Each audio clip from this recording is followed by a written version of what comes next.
Love for wealth. One of the problems that causes people to be corrupt is love of wealth beyond limits.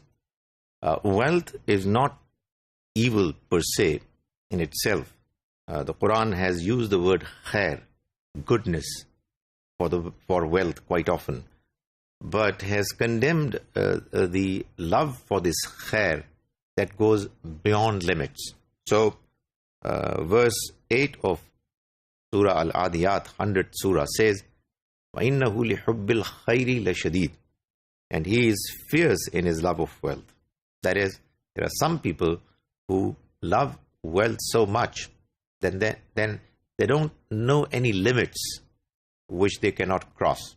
So, wealth, if it's earned properly, legitimately, and it is spent legitimately, properly, in a balanced manner on the person himself and his family and on others, it is brilliant.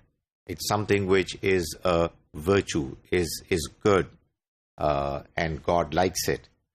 However, if it is done in a wrong manner, illegitimately earned and spent in avenues which are unacceptable and spent without any limits, and poor are ignored, then obviously it's an evil. And like children, it's a trial. The Quran says in Surah At-Taghabun, 64th Surah, verse 15, إِنَّمَا أَمْوَالُكُمْ وَأَوْلَادُكُمْ فِتْنَةٌ. O people, your children and your wealth is a trial. Fitna is a trial wherein it has virtues, good things on the one hand, and yet it has problems, evils on the other. If it is properly used, then it's a big asset. But if it is misused, then it's a cause for the person to fail, to be doomed. So like in the case of children, similarly in the case of wealth, both are fitna, they are a trial.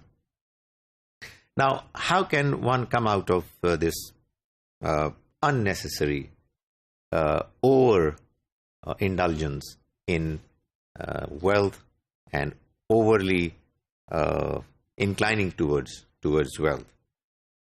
By spending regularly on charity in the way of God. When we spend the same wealth that we desire for the welfare of the poor, then we get a reason to not be quite as strongly attached to wealth. इंसान के अंदर की जो दौलत की ख्वाहिश है वो आपसे आप कम हो जाती है जब आप उसको शेयर करते हैं with others. So that sharing is something which is important for this unnecessary love for wealth to go. Likewise, reminding yourself that wealth can be problematic too in both worlds is an important way out of this overindulgence in matters of wealth and obsession for it. ये बात याद कराना बार बार ज़रूरी है because we quite often forget it because of the fact that wealth, when it's there, seems to give you an impression that you're successful, that your life is good, that things are happening in the right manner. Similarly, the example of wealthy people who failed also helps in ensuring that the unnecessary love for wealth gets checked, gets lessened. And there are quite a few examples that are there. The Quran mentions the example of Qarun, Korah, who was from amongst the children of Israel.